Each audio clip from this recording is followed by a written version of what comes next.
अब लंग्स में खराबी होना इसका मतलब है कि हमने अपने गाड़ी के इंजन में खराबी कर ली। अगर गाड़ी का इंजन खराब हो जाए तो क्या आप अपनी गाड़ी को रन करा सकते हैं? क्या आप अपनी गाड़ी को चला सकते हैं? यदि आप इस तरह ही हेल्थ के बारे में जानना चाहते हैं तो सब्सक्राइब करें ये चैनल और बेल आइकन दबाएं ताकि हर नए वीडियो का नोटिफिकेशन सबसे पहले आपको मिले। Hello everyone, welcome again. आज के इस वीडियो में हम जानेंगे फेफड़े खराब होने के कारण क्या होते हैं। बेसिकली आपने देखा होगा फेफड़े खराब होने के सिम्टम्स कई लोग बताते हैं, लेकिन आज के इस वीडियो में डिटेल में हम समझेंगे ऐसे कौन से रीजंस होते हैं, कौन से कारण होते हैं जिनकी वजह से हमारे लंग्स जो होते हैं वो ख़राब होने के कगार पर होते हैं। छोटे छोटे रीजंस होते हैं, छोटे छोटे कारण होते हैं, लेकिन जब हम ध्यान नहीं देते हैं तो ये कारण बहुत बड़े हो जाते हैं और हमारे लंग्स को डैमेज करना स्टार्ट कर देते हैं। तो सबसे पहले समझते हैं फेफड़े हमारे क्यों ज़रूरी होते हैं, फेफड़ों का काम क्या होता है। विदाउट फेफड़ों के ऑक्सीजन का आदान प्रदान करना पॉसिबल नहीं है। अगर फेफड़े शरीर में नहीं हो, अगर फेफड़े डैमेज हों, ख़राब हों या उनमें कोई प्रॉब्लम हो तो हमारे शरीर को चलाना पॉसिबल नहीं है।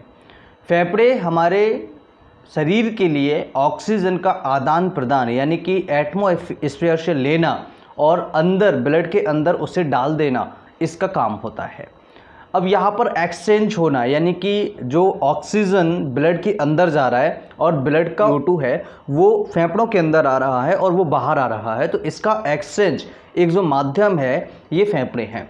अगर फेफड़े नहीं होंगे तो ये जो एक्सचेंज है वो नहीं हो पाएगा और हमारे शरीर के अंदर ना तो ऑक्सीजन जा पाएगा और ना ही कार्बन डाइऑक्साइड बाहर निकल पाएगा। दूसरी बात ये कि जब भी हम सांस लेते हैं तो इसके अंदर काफ़ी सारी गैसेस जाती हैं, लेकिन सबसे ज़्यादा जो एक्सचेंज होता है वो CO2 और ऑक्सीजन का होता है। बाकी की सारी गैसेस जो होती हैं कुछ कहीं एडजस्ट हो जाती हैं, कुछ वापस आ जाती हैं, कहीं कुछ एडजस्ट हो जाती हैं। अब लंग्स में खराबी होना इसका मतलब है कि हमने अपने गाड़ी के इंजन में खराबी कर ली। अगर गाड़ी का इंजन खराब हो जाए तो क्या आप अपनी गाड़ी को रन करा सकते हैं? क्या आप अपनी गाड़ी को चला सकते हैं? और स्पेशली अगर फ़िल्टर ख़राब हो जाए तो क्या फ़िल्टर ख़राब होने से क्या हम अपनी गाड़ी को चला सकते हैं? थोड़ी बहुत चला सकते हैं, फिर ख़राब हो जाएगी। तो इसी तरीके से जब लंग्स हमारे डैमेज हो जाते हैं तो हमें शुद्ध हवा नहीं मिल पाती है, ऑक्सीजन प्रॉपर नहीं मिल पाती है। ऑक्सीजन न मिलने की वजह से हमारे टिश्यूज़ जो होते हैं, सेल्स जो होते हैं, ऑर्गन्स जो होते हैं वो डैमेज होना स्टार्ट हो जाते हैं, जिसकी वजह से काफ़ी सारी प्रॉब्लम्स हमें स्टार्ट हो जाती हैं। जब ऑक्सीजन की कमी शरीर में होगी तो हमें हाइपोक्सिया हो जाएगा। हाइपोक्सिया वह कंडीशन होती है जब शरीर के अंदर धीरे धीरे ऑक्सीजन की कमी होती जाती है। शरीर के जो हिस्से होते हैं, कुछ हिस्से जैसे उंगलियां हैं, होंठ हैं, जीभ है, पैरों की उंगलियां हैं, ये हिस्से क्या होते हैं धीरे धीरे नीले पड़ने लगते हैं। ईयर लोब्स है, नोज टिप है, ये धीरे धीरे क्या होता है नीले पड़ने लगते हैं, क्योंकि शरीर के अंदर ऑक्सीजन नहीं जा पा रहा है प्रॉपर तरीके से। जब शरीर के अंदर लंग्स के द्वारा सही से ऑक्सीजन नहीं जा पाएगा तो फिर ऑक्सीजन शरीर में बचेगा ही नहीं, राइट, कम होता चला जाएगा। उसके सिम्टम्स हमें काफ़ी सारे आएंगे।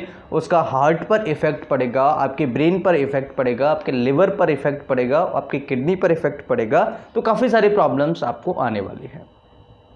इसलिए लंग्स को सही करना, लंग्स को सही रखना, हेल्दी रखना या लंग्स की कोई भी छोटी मोटी बीमारी को पहचानना हमारे लिए सबसे बड़ा काम होता है। अब लंग्स डैमेज क्यों होते हैं? लंग्स डैमेज किन किन कारणों की वजह से होते हैं? लंग्स जब भी हमारे डैमेज होते हैं उसके पीछे कुछ ना कुछ रीजंस ज़रूर होते हैं। सबसे पहला रीज़न होता है जिसे हम हमेशा नज़रअंदाज करते हैं, जुकाम खांसी होना, स्पेशली खांसी होना। अगर किसी मरीज को जुकाम खांसी है और ये साल में 4-5 बार हो रहा है, 4 से 5 बार 6 बार हो रहा है, तो आप समझ लीजिए कि हमें प्रॉपर इलाज कराने की ज़रूरत है। अगर हम इस सिचुएशन में प्रॉपर ट्रीटमेंट नहीं लेंगे, यानी कि साल में अगर 5-6 बार 7 बार उसको कफ कोल्ड हो रहा है और स्पेशली खांसी हो रही है, कफ कोल्ड कम है लेकिन खांसी ज़्यादा हो रही है साल में 6-7 बार, तो फिर आपको कंटिन्यूसली ट्रीटमेंट लेने की ज़रूरत है। अच्छे तरीके से कंसल्ट करें डॉक्टर से, उसके बाद कोई भी मेडिसिन लें। अगर आप मेडिकल से लेकर के कोई दवाई खा रहे हैं या विदाउट डॉक्टर कंसल्टेशन के कोई मेडिकेशन ले रहे हैं तो आपको अलर्ट हो जाना चाहिए अगर साल में इतनी प्रॉब्लम आपको हो रही है। तो स्पेशली खांसी की हम बात कर रहे हैं।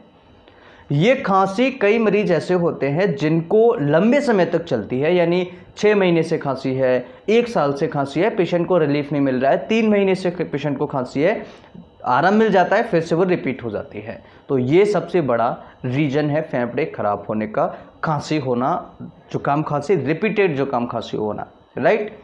दूसरा, किसी को निमोनिया होना। निमोनिया के अंदर क्या होता है, हमारे लंग्स जो होते हैं, हमारे लंग्स के अंदर छोटे छोटे एल्वोलाई होते हैं, इनके जो पैथवे होते हैं उनमें क्या होता है, कई बार हवा भरने लगता है, कई बार म्यूकस भरने लगता है, तो इसकी वजह से सांस नहीं आ जा पाती है। तो जब भी हम स्टेथोस्कोप आप लगाएंगे ना तो आपको गड़गड़ की आवाज़ सुनाई देगी। बच्चों में आपने देखा होगा कि बच्चों को जब भी हम बगल में जाते हैं, जब उनको निमोनिया सीवियर हो जाता है, बढ़ जाता है, तो उनको गड़गड़ की आवाज़ आती है, गड़गड़ गड़गड़ ऐसे फेफड़ों से आवाज़ आती है जब वो सांस लेते हैं, छोड़ते हैं तब। तो ये सबसे बड़ा दूसरा रीज़न है। इसके अलावा होता है ट्यूबरकुलोसिस। अब ट्यूबरकुलोसिस ये खांसी से संबंधित है। कई ऐसे पेशेंट्स होते हैं जिनको खांसी जो है लंबे समय से चल रही है, यानी कि उनको 2 साल से 3 साल से खांसी है, लेकिन पेशेंट ध्यान नहीं दे रहा है, राइट। तो ऐसी सिचुएशन में प्रॉब्लम बढ़ती चली जाएगी। उसको ट्यूबरकुलोसिस अगर है, अगर ट्यूबरकुलोसिस उसको पाया गया है तो बहुत ज़्यादा प्रॉब्लम उस मरीज को होगी। इसके अलावा ब्रोंकाइटिस होना, यानी कि ब्रोंकस जो है हमारे, उनके अंदर सूजन आना, इन्फ्लेमेशन होना। और ब्रोंकस के अंदर हवा भी भरता है कई बार, जिसे हम निमोनिया या निमोनाइटिस कहते हैं। हवा भरना, म्यूकस भरना, उसके अंदर काफ़ी सारी प्रॉब्लम्स आती है, एल्वोलाइज तक ये चला जाता है। तो अगर किसी को ब्रोंकाइटिस है तब भी प्रॉब्लम हो सकती है। इसके अलावा और क्या हो सकता है, किसी को लंग कैंसर हो, लंग कैंसर की वजह से ये प्रॉब्लम होती है। लंबे समय से फाइब्रोसिस किसी मरीज को है तो ये दिक्कत आएगी। इसके अलावा अगर किसी मरीज का रेस्पिरेटरी सिस्टम से किसी को रिलेटेड एलर्जी है, आपने देखा होगा कई पेशेंट ऐसे जिनको बार बार बलगम बनता रहता है, बार बार उनको खांसी होती रहती है, एलर्जी टाइप की होती है, सांस फूलने लगती है। तो अगर ऐसी सिचुएशन है, लगातार है, लंबे समय से है, रिलीफ मिल जाता है, फिर हो जाता है, तो फिर ये आपके लंग्स को इम्पैक्ट करेगा, आपके लंग्स को भी इन्वॉल्व करेगा, राइट। तो इसमें आपको ध्यान रखना होगा।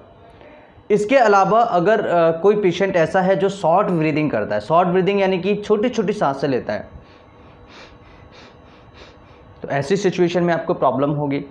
तो छोटी छोटी सांस लेना ये एक बहुत बड़ी प्रॉब्लम है। छोटी छोटी सांस बिल्कुल लेनी चाहिए, डीप ब्रीदिंग कीजिएगा। तो डीप ब्रीदिंग करनी चाहिए। डीप ब्रीदिंग से क्या होता है, हमारे लंग्स एक्सपेंड हो पाते हैं, अच्छे तरीके से फंक्शन कर पाते हैं। जब ऑक्सीजन जाएगा लंग्स के अंदर तो अच्छे तरीके से हवा भरेगी और इलास्टिसिटी बढ़ेगी, अच्छे तरीके से फैल पाएंगे, तो लंग्स की जो कैपेसिटी होती है वो बढ़ती है। इसलिए डीप ब्रीदिंग करना बहुत ज़्यादा ज़रूरी है। नॉर्मल में भी डीप ब्रीदिंग कीजिए, आप लंबी लंबी सांस खींचिएगा, छोटी छोटी सांस मत कीजिएगा। इस तरीके से ये जो कारण हैं कुछ लंग्स को डैमेज करते चले जाते हैं। ठीक कैसे कर सकते हैं, तो एक सबसे पहले मैंने आपको बताया कि डीप ब्रीदिंग कीजिएगा।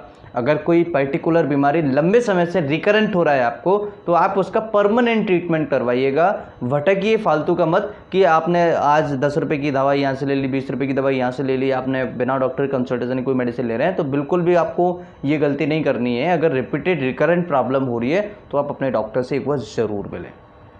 आई होप कि ये वीडियो आप सभी के लिए बहुत ही इन्फॉर्मेटिव होगा और आपने कारण समझे होंगे कि लंग्स हमारे डैमेज किन किन कारणों की वजह से होते हैं। ठीक करने के तरीके कि जो पर्टिकुलर मेडिसिन है उससे आप पर्टिकुलर कोई बीमारी है उसकी पर्टिकुलर मेडिसिन लीजिएगा। दूसरा, लॉन्ग ब्रीदिंग, डीप ब्रीदिंग कीजिएगा और डेली एक्सरसाइज कीजिएगा। डेली रूटीन एक्सरसाइज भी हमारे लिए बहुत ज़्यादा ज़रूरी है। ये 3 तरीके मोस्ट कॉमन होते हैं ठीक करने के, जो कि मैंने आपको बताया। आई होप कि वीडियो आप सभी के लिए बहुत ही ज़्यादा नॉलेजेबल, बहुत ही ज़्यादा इन्फॉर्मेटिव होगा। इस तरह की और वीडियो देखने के लिए चैनल को सब्सक्राइब करें। नमस्कार, thanks for watching, have a nice day, जय हिंद।